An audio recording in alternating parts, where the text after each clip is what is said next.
বন্ধুরা, তোমরা রাত্রে ঘুমোতে যাওয়ার আগে আর সকালে ঘুম থেকে উঠে অবশ্যই ভগবান শ্রীকৃষ্ণের বাণী শোনো। এতে তোমার জীবন বদলে যাবে। চলো আর কোনো দেরি না করে সেই পবিত্র বাণী শুনি। শ্রীমদ্ ভগবদ্গীতাকে নিয়ে বলা হয়েছে একং শাস্ত্রং দিবকী পুত্র গীতাম, অর্থাৎ একমাত্র সেই শাস্ত্র যার গায়ন স্বয়ং ভগবান শ্রীকৃষ্ণের মুখ নিঃসৃত বাণী থেকে হয়েছে, তাই শ্রীমদ্ ভগবদ্গীতা।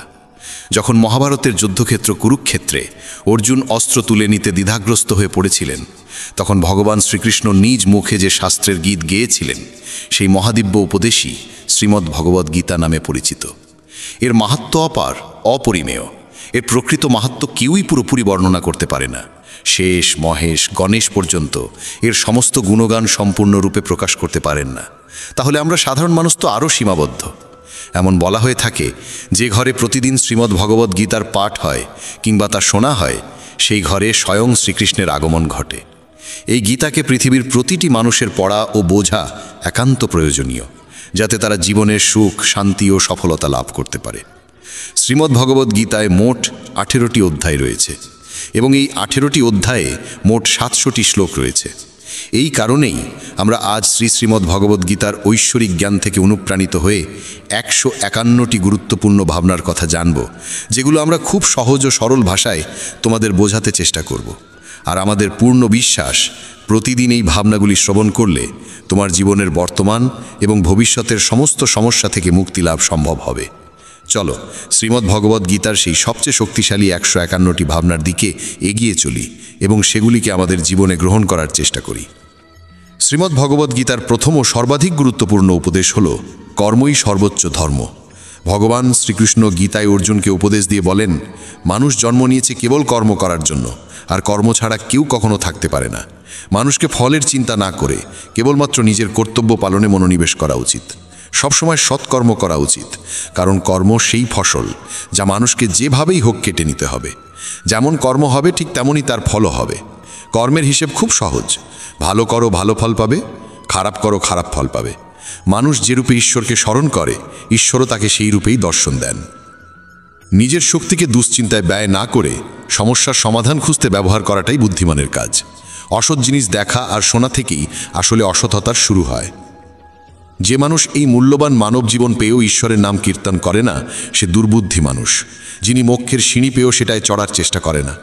ভগবান শ্রীকৃষ্ণ বলেন, হে মানব, যদি তুমি এই সংসারের সকল দুঃখ থেকে মুক্তি চাও, তবে আমার ভক্তি করো। যে আমার ভক্তি করে না, সে এই জীবনেও নয়, মৃত্যুর পরেও শান্তি পায় না। যারা অসৎকর্মে লিপ্ত, অধম প্রকৃতির, যাদের বুদ্ধি মায়ায় আচ্ছন্ন, তারা কখনোই আমার পূজা করে না বা আমাকে পাওয়ার চেষ্টা করে না। নিজেকে ভগবানের প্রতি সম্পূর্ণরূপে সমর্পণ করো, এটাই সবচেয়ে বড় আশ্রয়। যে কেউ এই আশ্রয়কে চিনে নিতে পারে, সে সব রকমের ভয়, চিন্তা ও দুঃখ থেকে মুক্ত হয়। ভগবানের উপর বিশ্বাস রাখো সেই শিশুর মতো, যাকে যদি কেউ বাতাসে ছুঁড়ে দেয় তবুও সে হাসে, ভয় পায় না, কারণ সে জানে কেউ তাকে পড়তে দেবে না। ভগবান শ্রীকৃষ্ণ বলেন, তুই মন ছোট করিস না। যেখানে তোর নিজেরই মুখ ফিরিয়ে নেবে, সেখানে আমি তোর পাশে থাকব। জীবনে কখনো কারো সঙ্গে নিজের তুলনা করিস না। তুই যেমন আছিস তেমনটাই শ্রেষ্ঠ। প্রেরণার সবচেয়ে বড় উৎস হলো তোর নিজের ভাবনা। তাই সব সময় ভালো ভাব, বড় ভাব, আর নিজেকে জয় করার জন্য নিজেকেই অনুপ্রাণিত কর। যে দুঃখ ভোগ করে সে ভবিষ্যতে সুখী হতে পারে, কিন্তু যে দুঃখ দেয় সে কখনো সুখী হতে পারে না। তাই নিজের মধ্যে করুণা রাখিস, ক্রোধ নয়, কারণ ফুল তো মেঘের বৃষ্টি নিয়ে খেলে, তার গর্জন নিয়ে নয়। মানুষ যতই মিষ্টি কথা বলুক, যদি সে মিথ্যা হয়, তাহলে সে একদিন তোর জন্য বিষ হয়ে উঠবে। আর একজন সত্যবাদী যতই তোর কাছে কঠোর মনে হোক, সে একদিন তোর জীবনের ওষুধ হয়ে উঠবে। ভগবান শ্রীকৃষ্ণ বলেন, মন শান্ত রাখার চেয়ে বড় সম্পদ এই দুনিয়ায় আর কিছু নেই। যে ব্যক্তি নিজের মন শান্ত রাখতে শিখে গেছে, তার চেয়ে ধনী কেউ হতে পারে না। সময় কখনো মানুষের তৈরি পথে চলে না, মানুষকে সময়ের দেখানো পথে চলতে হয়। একেই বলেন নিয়তি। জীবন তখনই কঠিন লাগে যখন আমরা নিজের পরিবর্তনের বদলে পরিস্থিতি বদলাতে চাই। সত্য কখনো দাবি করে না যে সে সত্য, কিন্তু মিথ্যে সর্বদা দাবি করে যে শুধুমাত্র সেই সত্য। ভগবান শ্রীকৃষ্ণ বলেন, যেমন আলো অন্ধকারে দীপ্তি দেয়, তেমনি সত্য নিজ আলোয় জ্বলে। তাই মানুষের সর্বদা সত্যের পথেই চলা উচিত। ভগবান বলেন, হে অর্জুন, কি হারিয়ে গেছে যে তুই কাঁদছিস? কি এনেছিলিস যা তুই হারিয়ে ফেলেছিস? তুই কি সৃষ্টি করেছিলিস যা নষ্ট হয়ে গেছে? তুই যা পেয়েছিস এখান থেকেই পেয়েছিস, যা দিয়েছিস এখানেই দিয়েছিস। যা আজ তোর তা কাল অন্য কারো হয়ে যাবে, কারণ পরিবর্তনই এই জগতের নিয়ম। সময়ের সাথে সাথে এই জগতে সব কিছু বদলায়, সব কিছুই পরিবর্তনের নিয়ম মেনেই চলে। এই দেহ তোর নয়, তুই এই দেহের মালিকও নোস। এই শরীর 5টি মৌলিক উপাদান দিয়ে তৈরি: অগ্নি, জল, বায়ু, মাটি আর আকাশ। একদিন এই শরীর সেই পঞ্চতত্ত্বেই বিলীন হয়ে যাবে। এই দুনিয়ায় ভাগ্যের চেয়ে আর সময়ের আগে কিছুই কারোর কপালে জোটে না, আর কোনোদিন জুটবেও না। জীবনে নিজের বাক্য সংযম রাখা খুব জরুরি, কারণ কথার দ্বারা দেওয়া আঘাত কখনোই সহজে সারে না। কৃষ্ণ বলেন, ধর্মের জন্য যুদ্ধ করতে শেখো, অধর্মীর কাল হয়ে উঠতে শেখো, আর আপনজনের জন্য ত্যাগ করতে শেখো। সত্য সবসময় জলের ওপর তেলের বিন্দুর মতো। যতই মিথ্যের জল ঢালা হোক না কেন, তা সবসময় ওপরে ভেসে থাকে। সজ্জন মানুষের উচিত সদা উত্তম আচরণ করা, কারণ সাধারণ মানুষ তাদের পথচিহ্ন অনুসরণ করেই নিজের পথ খোঁজে। যদি কারোর ভালো করতে না পারো, তাহলে খারাপও করো না, কারণ এই দুনিয়া দুর্বল হতে পারে, কিন্তু যিনি এই দুনিয়া তৈরি করেছেন তিনি নন। যে ব্যক্তি শ্রীমদ্ ভগবদ্ গীতা পড়ে এবং সেই অনুযায়ী জীবন পরিচালনা করে, তার সমস্ত পাপের প্রভাব মুছে যায়। জীবনে আমরা কতটা সঠিক আর কতটা ভুল, কথা কেবল দুইজন জানে। এক তো সেই পরমাত্মা, আর দুই আমাদের নিজ অন্তরাত্মা। মৃত্যু একটি অটল সত্য, যা কখনোই পরিবর্তন করা যায় না। এই জগৎ সৃষ্টির আদিকাল থেকেই জন্মমৃত্যুর চক্র চলে আসছে। যেমন একজন মানুষ পুরনো পোশাক ছেড়ে নতুন পোশাক পরিধান করে, তেমনি আত্মাও পুরনো ও নিরর্থক দেহ ত্যাগ করে নতুন দেহ ধারণ করে। এটাই প্রকৃতির নিয়ম। এই সত্যকে গ্রহণ করে ভয়মুক্ত হয়ে বর্তমানকে পূর্ণভাবে বাঁচতে শেখা উচিত। জ্ঞানী মানুষ কখনো মৃত্যুর জন্য শোক করেন না, আবার জীবিতের জন্যও শোক করেন না, কারণ তারা জানেন যে চলে গেছে সে আবার ফিরে আসবে, এবং যে আজ আছে একদিন সেও চলে যাবে। শ্রীকৃষ্ণ বলেন, জীবনে যদি কখনো সুযোগ আসে, তবে কাউকে সহায়তা করতে সারথি হও, স্বার্থপর নয়। যেমন একটি প্রদীপ নিজের আলো কম না করেও হাজারো প্রদীপ জ্বালাতে পারে, তেমনি আনন্দ ভাগ করলে তা কখনো কমে না। যার হৃদয় ধর্মে পরিপূর্ণ, সে ধর্মের উপদেশ দেয়, আর যে অধর্মে ডুবে থাকে তার উপদেশও অধর্মের হয়। মানুষ দুঃখী হয় এই কারণে নয় যে সে ঈশ্বরে বিশ্বাস করে না, বরং সে ঈশ্বরের কথা শোনে না বলেই দুঃখ পায়। সময় হলে সকল কিছুই মানুষকে প্রাপ্ত হয়, কিন্তু সময়ের আগে কিছু পেতে চাওয়াই দুঃখের মূল কারণ। ক্রোধ হলো সেই দরজা যা মানুষকে নরকের পথে নিয়ে যায়। ক্রোধ মানুষের চিত্তকে অশান্ত করে তোলে এবং সেই অস্থিরতায় সে নিজেকেই ক্ষতিগ্রস্ত করে ফেলে। শ্রীকৃষ্ণ বলেন, যতই রাগ আসুক না কেন, ক্রোধ থেকে বিরত থাকা উচিত। নিজের মনে শান্ত থাকার চেষ্টা করতে হবে। এই জগতে কেউই নিজে থেকে মহান নয়, তার কর্মই তাকে মহান করে তোলে। সঠিক কর্ম মানে এমন ফল নয় যা সব সময় শুভ হয়, বরং সঠিক কর্ম সেই যার উদ্দেশ্য কখনো অশুভ নয়। মানুষ সব সময় নিজের ভাগ্যকে দোষারোপ করে, অথচ সে জানে যে ভাগ্যের চেয়েও শ্রেষ্ঠ তার কর্ম, যা সে নিজে হাতে গড়ে নিতে পারে। আজ যা তোমার আছে তা কাল কারু ছিল এবং পরশু আবার কারু হবে। তুমি এসেছিলে খালি হাতে, আবার ফিরে যাবে খালি হাতে। অতীতের জন্য দুঃখ করে লাভ কি? বর্তমানের জন্য অহংকার করে কি হবে? ভবিষ্যতের জন্য মোহ রেখেই বা কি হবে? বুদ্ধিমান ব্যক্তিকে ক্রোধ ও লোভ পরিত্যাগ করতে হয়, কারণ এগুলো আত্মার পতন ঘটায়। মানুষ হৃদয় থেকে যা দান করতে পারে তা হাত দিয়ে কখনো সম্ভব হয় না, আর যে কিছু না বলেও যা বলে দিতে পারে তা কখনো শব্দ দিয়ে বলা যায় না। মনকে নিয়ন্ত্রণে রাখা ভীষণ প্রয়োজন। মানুষের মন বায়ুর মতো চঞ্চল। এই মনই মানুষকে কামনা বাসনার পথে ভাসিয়ে নিয়ে যায়। তাই জীবনে সফল হতে হলে মনকে আয়ত্তে আনা আবশ্যক। মনকে নিয়ন্ত্রণে রাখলে মস্তিষ্কের শক্তি একাগ্র হয় এবং তা কাজের সফলতা এনে দেয়। গীতার মতে, যে ব্যক্তি নিজের মনকে আয়ত্তে এনেছে সে মন থেকে উদ্ভূত অপ্রয়োজনীয় চিন্তা ও ইচ্ছা থেকেও মুক্ত থাকে এবং নিজের লক্ষ্যে সহজেই পৌঁছে যায়। কিন্তু যদি মনকে আয়ত্তে না আনো, তবে এই মনই তোমার সবচেয়ে বড় শত্রুতে পরিণত হবে। কোনো মানুষ তার সময়ের আগে কিংবা ভাগ্যের বেশি কিছু পায় না, তবে তবুও চেষ্টা চালিয়ে যেতে হবে। সব সময় সন্দেহ করা মানুষ কখনোই শান্তি পায় না, তাই সন্দেহ থেকে বিরত থাকা প্রয়োজন। অতিরিক্ত সন্দেহে মনের শান্তি নষ্ট হয় এবং মানুষ বিভ্রান্ত হয়ে নিজের সম্পর্কগুলো ধ্বংস করে ফেলে। দেহের সৌন্দর্য মনকে আকর্ষণ করে, কিন্তু স্বভাবের সৌন্দর্য হৃদয়কে আকর্ষণ করে। তাই মানুষের স্বভাব সবসময় নির্মল হওয়া উচিত। ইতিহাস বলে গতকাল সুখ ছিল, বিজ্ঞান বলে আগামীকাল সুখ আসবে, কিন্তু ধর্ম বলে যদি মন সৎ আর হৃদয় পবিত্র হয় তবে প্রতিদিন সুখ থাকে। কে কি করছে, কেন করছে, কিভাবে করছে, এসব থেকে যত দূরে থাকবে তত বেশি শান্ত থাকবে। শ্রীকৃষ্ণ বলেন, যে ব্যক্তির মধ্যে জ্ঞানের অভাব আছে এবং যার মনে ঈশ্বরের প্রতি বিশ্বাস নেই, সে জীবনে কখনো আনন্দ বা সফলতা লাভ করতে পারে না। ক্ষমা করতে শেখো, নীরব থাকতে শেখো, তুমি এমন এক শক্তিতে পরিণত হবে যার সামনে পাহাড়ও পথ ছেড়ে দেবে।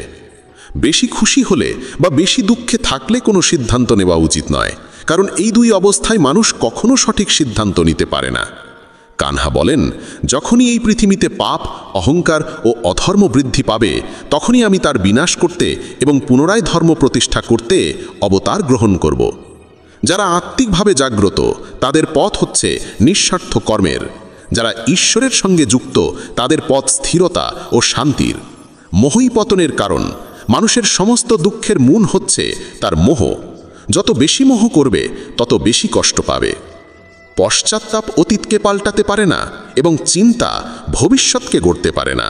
তাই বর্তমানেই সুখ খোঁজাই জীবনের আসল আনন্দ। মানব কল্যাণ হল গীতার মূল উদ্দেশ্য, তাই নিজের কর্তব্য পালন করতে গিয়ে মানুষের মঙ্গলকেই প্রাধান্য দেওয়া উচিত। হে অর্জুন, যে ব্যক্তি আমার অলৌকিক জন্ম ও কর্মকে সত্যভাবে উপলব্ধি করে, সে দেহত্যাগের পর পুনর্জন্ম নেয় না এবং আমার পরমধামে পৌঁছে যায়। যে ব্যক্তি সমস্ত ইচ্ছাকে ত্যাগ করে, সমস্ত আবেগ থেকে মুক্ত হয়ে যায়, সে অপার শান্তি লাভ করে। শ্রীকৃষ্ণ বলেন, যে তোমার পাশে থাকে তার পাশে থাকো, যে তোমাকে ঠকায় তাকে ছেড়ে দাও। যেখানে তোমার সম্মান নেই সেখানে কখনো যেও না, না হলে মানুষ তোমাকে দুর্বল এবং মূর্খ ভাববে। যেখানে বৃষ্টি নেই সেখানে ফসল শুকিয়ে যায়, আর যেখানে সংস্কার নেই সেখানে ভাগ্যও শুকিয়ে যায়। ঈশ্বর আমাদের যা কিছু দিয়েছেন সেটাই আমাদের জন্য যথেষ্ট এবং সেটাই চিরন্তন সত্য। সংযম, সদাচার, স্নেহ এবং সেবা, এই গুণগুলো সত্য সঙ্গ ছাড়া আসে না। ঈশ্বরের প্রতি প্রার্থনা মানুষকে পরিস্থিতি বা ভাগ্য বদলাবে কি না সেটা নিশ্চিত নয়, কিন্তু সেই প্রার্থনা মানুষকে অন্তর থেকে বদলায়, তার চরিত্রে পরিবর্তন আনে। যে সমস্ত মানুষ বলে যে তাদের সময় নেই, প্রকৃতপক্ষে তাদের ঘনিষ্ঠ সম্পর্কের তালিকায় তোমার নামটাই নেই। কথা এতটাই মধুর হওয়া উচিত যাতে যদি কোনোদিন তা ফিরিয়ে নিতে হয় তবু কখনো তেতো না লাগে। নিজের মধ্যে সামান্য আত্মসম্মান থাকা প্রয়োজন, না হলে মানুষ তোমাকে সেখানেও দমন করার চেষ্টা করবে যেখানে তোমার অধিকার থাকা উচিত। যতক্ষণ না তুমি নিজেকে হার মানাও ততক্ষণ দুনিয়ার কোনো শক্তিই তোমায় হারাতে পারে না। নীরবতা হলো সবচেয়ে বড় জবাব, আর ক্ষমা করে দেওয়া হলো সবচেয়ে বড় শাস্তি। যে মানুষের মধ্যে ধৈর্যের শক্তি থাকে তার শক্তির কোনো তুলনা হয় না। আমাদের অহেতুক দুশ্চিন্তা আর মনের ভয় এমন এক রোগ যা আমাদের আত্মার শক্তিকে ছিন্ন ভিন্ন করে দেয়। মানুষকে জীবনের চ্যালেঞ্জ থেকে পালানো উচিত নয় এবং ভাগ্য বা ঈশ্বরের ইচ্ছাকে অজুহাত বানিয়ে চলা উচিত নয়।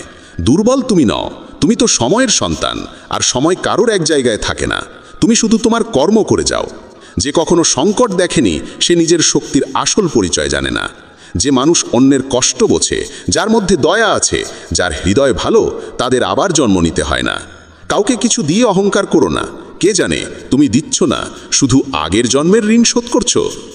অহংকারী মানুষের বংশ, ঐশ্বর্য আর মর্যাদা এই তিনটেই একে একে হারিয়ে যায়। বিশ্বাস না হলে কৌরব আর কংসের উদাহরণ দেখো। যদি কারো উপর বিশ্বাস করতে চাও তবে তার কথায় নয়, তার আচরণে নজর দাও। ভগবান শ্রীকৃষ্ণ বলেন, যে মানুষ আমাকে চিনে যায় সে জন্ম আর মৃত্যুর বন্ধন থেকে মুক্ত হয়ে যায়। যা তোমার ভাগ্যে আছে তা তোমার কাছে নিজেই এসে যাবে, আর যা তোমার নয় তা এসেও সরে যাবে। যেমন হাওয়া নৌকাকে দিগ্ভ্রষ্ট করে দেয়, তেমনি মানুষের বাসনা তার বুদ্ধিকে বিভ্রান্ত করে তোলে। ভগবান শ্রীকৃষ্ণ বলেন, যে মানুষ সুখ দুঃখ, মান অপমান সব অবস্থায় শান্ত থাকে সেই মানুষই আমার কাছে অতি প্রিয়। সময় এক অদ্ভুত ব্যাপার। যদি তার সঙ্গে চলো সে তোমার ভাগ্য বদলে দেয়, আর যদি তার সঙ্গে না চলো তবে সে তোমার জীবনটাই বদলে দেয়। মানুষ কাঁদলে দুর্বল হয় একথা ঠিক নয়, বরং কান্নায় যিনি ভেঙে পড়েন তিনিই সবচেয়ে শক্তিশালী হয়ে ওঠেন। আমাদের যা আছে তাতেই খুশি থাকা উচিত, কারণ আমরা যেমন জীবনযাপন করছি সেটাই অনেকের স্বপ্ন। পাথর হয়তো শেষ আঘাতে ভেঙে পড়ে, কিন্তু প্রথম আঘাত কখনো বৃথা যায় না। সে মানুষটিকে কখনো বিশ্বাস করো না যার স্বভাবই হলো কষ্ট দেওয়া বা প্রতারণা করা। যদি চাও সবাই তোমায় ভালোবাসুক, তবে ভালোবাসার সূচনা তোমাকেই করতে হবে, কারণ প্রকৃতির নিয়ম, যা বপন করবে তাই ফলবে। অনেক সময় কোনো কিছু আঁকড়ে রাখা তোমার ক্ষতি করে দিতে পারে, তাই যা চলে যেতে চায় তাকে চলে যেতে দাও। চোখের জল যদিও ওজনে হালকা, কিন্তু ঝরে পড়লে মনটা অনেক হালকা হয়ে যায়। মানুষ ভুল করে অন্যদের চোখে ধুলো দিতে পারে, কিন্তু ভগবান তো সব হিসেব রাখেন। তোমার সততা আর অন্যের ভুল কখনো বোঝাতে যেও না, সময় একদিন সব নিজেই বুঝিয়ে দেবে। ঈশ্বরের সৃষ্ট একটি গাছের নিচে যেমন ধনী বসতে পারে, তেমনি গরিবও বসতে পারে। দুজনই একরকম বাতাস আর ছায়া পায়, কোনো তফাৎ নেই। এর মানে ঈশ্বর সব মানুষকে এক চোখে দেখেন। সেই মানুষটিকে কখনো উপেক্ষা করো না যে তোমায় ভালোবাসে, তোমার যত্ন নেয়, তোমায় মনে করে। কারণ একদিন যখন তোমার চোখ খুলবে, তখন তুমি বুঝবে যে তুমি তারা গুনতে গুনতে চাঁদকে হারিয়ে ফেলেছ। ধৈর্য রাখো, সঠিক সময় এলে তুমি সব কিছু পাবে যার জন্য তুমি এতদিন পরিশ্রম করেছ। অনেক সময় ঈশ্বর তোমায় ধনী করেন এই কারণ তিনি নিজে গিয়ে সবার দরজায় দরজায় সাহায্য করতে পারেন না। তাই যা কিছু তোমার আছে তা ভাগ করে নিতে শেখো। ধ্যান মানে হলো ভেতর থেকে হাসা, আর সেবা মানে হলো এই হাসিটাকে অন্যদের কাছে পৌঁছে দেওয়া। যখন আগামীকাল কি হবে তা জানো না, তখন আজকের দিন কেন নষ্ট করছো? যে মুহূর্তে হাসা যায় সেই মুহূর্তে কাল নিয়ে কান্না করে সময় নষ্ট করার মানে নেই। সৌভাগ্যবান তারাই যারা সব ভালো পায় তা নয়, বরং সৌভাগ্যবান তারাই যারা যা পায় তা ভালো করে নেয়। যদি শান্তি চাই, তবে অন্যের কাজে আর অন্যের ভুলে মন দেওয়া বন্ধ করে দাও। শুধু নিজের জীবন আর ভালো জিনিসগুলোর দিকেই মন দাও। তুমি জলের মতো হও যে নিজের পথ নিজেই তৈরি করে নেয়। পাথরের মতো কঠিন হইও না যে নিজে তো থেমে যাই, অন্যের পথেও বাধা হয়ে দাঁড়ায়। যেমন অল্প একটু ওষুধ ভয়ঙ্কর রোগকে শান্ত করে দিতে পারে, ঠিক তেমনি ঈশ্বরের সামান্য স্মরণও অসংখ্য কষ্ট আর দুঃখের নাশ করে দিতে পারে। তুমি যদি নিজে সুখী হও সেটা খুব ভালো কথা, কিন্তু যদি তোমার কারণে অন্য কেউ সুখী হয়, তবে তার চেয়েও বড় আনন্দ আর কিছুই হতে পারে না। ভগবান শ্রীকৃষ্ণ বলেন, যদি কেউ তোমাকে কষ্ট দেয় তবে মন খারাপ করো না, কারণ মানুষ সবসময় সেই গাছে পাথর ছোড়ে যেটার ফল সবচেয়ে মিষ্টি হয়। একবার ভাবো তো, মানুষও কখনো কোনো তালা তৈরি করে না চাবি ছাড়া। তাহলে তিনি তো ঈশ্বর, তিনি এমন কোনো সমস্যা সৃষ্টি করবেন কেন যার কোনো সমাধান নেই? এই রূপ, এই অর্থ, এই ধনদৌলত, এই ছলচাতুরি সব কিছুই একদিন ধ্বংস হয়ে যাবে। একমাত্র তোমার সৎকর্মই তোমার সঙ্গে যাবে। যে মানুষ সহজ সরল স্বভাবের, তাকে কখনো দুর্বল ভেবে ভুল করো না, কারণ তার সরলতা তার চারিত্রিক সংস্কার, দুর্বলতা নয়। সময়ের চেয়েও বেশি মূল্যবান হয় অনুভূতি, তাই সেই মানুষদের উপরই তা খরচ করো যারা তা বোঝে। যে সত্য কথা বলে আর সঠিক পথে চলে, সেই মানুষই অধিকাংশ সময় এই পৃথিবীতে তিক্ত মনে হয়। কারো প্রতি অহংকার করো না, সবাইকে আপন করে মিশে থাকো, সে তোমার আত্মীয় হোক কিংবা বন্ধু। আঘাত শুধু শরীরে লাগলেই টের পাওয়া যায় না, আত্মায় লাগলে তার বেদনা আরও গভীর হয়, আরও তীব্র হয়। যে দান কোনো শর্ত ছাড়া কর্তব্য হিসেবে নিঃস্বার্থভাবে কাউকে দেওয়া হয়, সেটাই প্রকৃত দান। নিন্দার ভয় পেয়ে কখনো তোমার লক্ষ্য থেকে মুখ ফিরিও না, কারণ লক্ষ্য পূরণ হলেই নিন্দুকদের মত পাল্টে যায়। যদি তুমি কাউকে একবার ক্ষমা করো, তাহলে তুমি বুদ্ধিমান। যদি দ্বিতীয়বার ক্ষমা করো, তাহলে তুমি হৃদয়বান।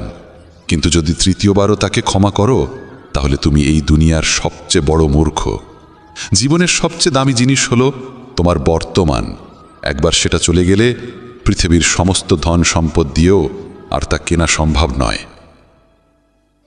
শ্রীকৃষ্ণ বলেন, মানুষ চাইলে তার জীবন খুব সহজভাবে কাটাতে পারে, কিন্তু সে তা করতে পারে না। সে সারাক্ষণ দুশ্চিন্তায় ডুবে থাকে। সে অতীতের কথা ভেবে কষ্ট পায়, সে মৃত্যুকে ভয় পায়। সে জীবনে যেমন ঠিকঠাকভাবে বাঁচতে পারে না, মৃত্যুকেও ঠিকভাবে গ্রহণ করতে পারে না। শ্রীকৃষ্ণ বলেন, তোমার অতীত আমি পাল্টাতে পারি না, কিন্তু তোমার বর্তমান যদি তুমি সৎভাবে বাঁচো, তাহলে তোমার ভবিষ্যৎ আমি নিশ্চিতভাবে উজ্জ্বল করে তুলব। ঈশ্বরের কাছে কিছু চেয়ে না পেলে অভিমান করো না, কারণ ঈশ্বর কখনো সেটা দেন না যা তোমার কাছে ভালো লাগে, বরং তিনি সেটাই দেন যা সত্যিকারের ভালো তোমার জন্য। যেমন সমুদ্র পার হতে হলে নৌকাই একমাত্র উপায়, তেমনি স্বর্গে পৌঁছানোর একমাত্র সোপান হল সত্য। আমরা কিছু না বললেও তিনি শুনে নেন, তাই তার নাম পরমাত্মা। আর তিনি কিছু না বললেও আমরা যদি অনুভব করতে পারি, সেটাই শ্রদ্ধা। কানহা বলেন, আমি এই পৃথিবীর মাটির কোমল গন্ধ, আমি আগুনের তাপ, আমি সব জীবের প্রাণ, আর সন্ন্যাসীদের আত্মসংযম আমি। ভগবান শ্রীকৃষ্ণ বলেন, যে ব্যক্তি মৃত্যুর সময় আমায় স্মরণ করে শরীর ত্যাগ করে, সে আমার চিরন্তন ধামে পৌঁছায়। হে মানব, যদি তুমি সংসারের সব দুঃখ থেকে মুক্তি পেতে চাও, তবে আমার ভক্তি করো। যে আমার ভক্তি করে না, সেই জীবনেও শান্তি পায় না, না মৃত্যুর পর। ভগবান বলেন, যে ব্যক্তি গীতার এই গূঢ় জ্ঞানকে ভক্তদের মাঝে পৌঁছে দেয়, তাদের মধ্যে প্রচার করে, সে আমার অত্যন্ত প্রিয় হয়। যেমন এই জ্ঞানের মাধ্যম আমরা হয়েছি, তেমনি তুমিও মাধ্যম হও। এই অমূল্য জ্ঞানকে যতটা সম্ভব বেশি মানুষের কাছে পৌঁছে দাও এবং ভগবান শ্রীকৃষ্ণের প্রিয় ভক্ত হয়ে ওঠো।